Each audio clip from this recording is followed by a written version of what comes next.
Turtles, play somebody!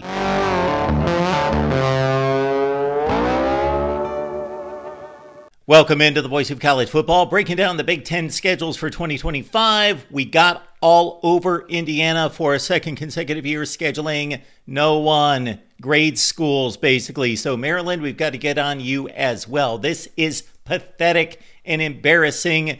Those terms are going to get worn out as I go through the Big Ten. Scheduling no Power Fives. Let's check out the Terps for 2025. And this, let's consider that Maryland, this may be a surprise to you. It was to me to a certain extent. The Terps are 13-8 outside the conference against the Power Five since 2010.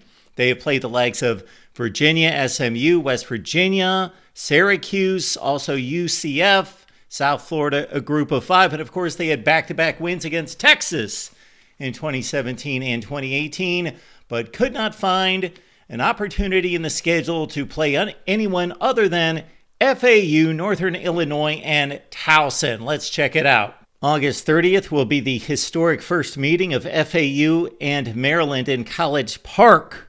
Then on September 6th, Maryland will try to avoid the demise that awaited Notre Dame, of course, this season in South Bend, as the Northern Illinois team downed Notre Dame.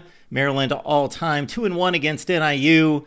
They won in 1996. They split in 03 and 04 under Ralph Friedgen. The last time Maryland played a MAC school was in 2018. They downed Bowling Green 45-14. They have only played 2 games against the MAC. Unlike the rest of the Big Ten that plays the MAC on a regular basis, of course, Maryland spent much of that time in the ACC, and of course, they're on the East Coast. So Maryland just 2 games against the MAC, 1-1 since 2010. Then they've got the backyard game against Towson. They play this one from time to time, and they did 2 years ago in 2023. The Terps won it 38-6. Then it's on to the Big Ten and a trip to Camp Randall Stadium to take on Luke Fickell and a 5-7 Wisconsin team from 2023. The Badgers lead the series 4-0 since the Terps joined the Big Ten in 2014. Then after a bye week, Washington at home, Nebraska at home, and then a trip to UCLA. Maryland starts out the month of November in the Big Ten with a visit from Indiana, which downed the Terps by 21 points this past fall. Maryland just 5-6 against Indiana since joining the Big Ten.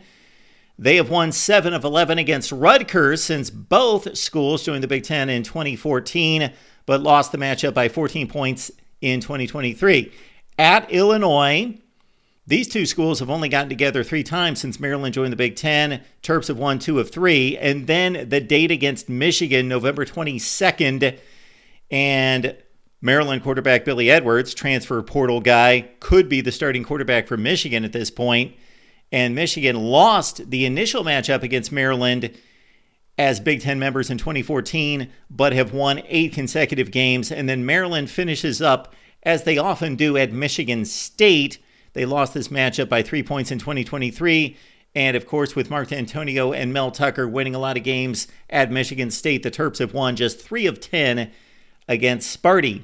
We'll have to run through all the schedules before we determine who is the Rutgers version of the Big Ten in 2025, because even though Indiana gets the spotlight, including from me, as playing a weak Big Ten schedule in 2024, they did face Ohio State, of course. Rutgers did not face Oregon, Ohio State, Michigan, Penn State, or Iowa. And this is what it looks like for Maryland coming up in 2025.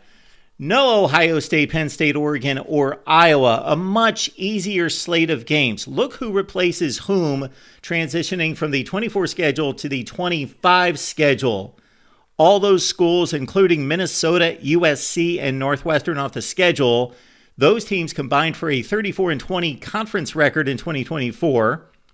Maryland instead gets Illinois, 6-3 this past season in the Big Ten. Michigan above 500 at 5-4, should be better in 2025.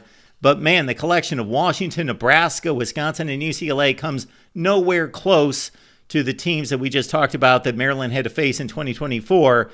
That collection of schools that replaces that 34-20 record went 24-30 this year And then there are 3 overlap opponents that the Terps faced in 2024 that they will see again next fall in Indiana, Michigan State, and Rutgers. Those 3 schools at 15 and 12 combined in the Big Ten. University of Maryland, be ashamed. You're a Big Ten football school. Schedule someone. And again, the success has been there against marginal Power 5 opponents since 2010, winning 13 of 21 games outside the conference. But could not see fit to play anyone here in 2025. Michael Loxley's on the hot seat after 1-8 in the Big Ten, looking for wins, and he should be able to get some. Looking at FAU, NIU, and Towson right out of the gate, 3-0, and then a much weaker Big Ten schedule. Maryland, schedule somebody, first of all. Secondly, you better take care of this and take advantage of this schedule here in 2025. We march through the Big Ten, through all the schedules, and then on to the SEC, right here at the Voice of College Football.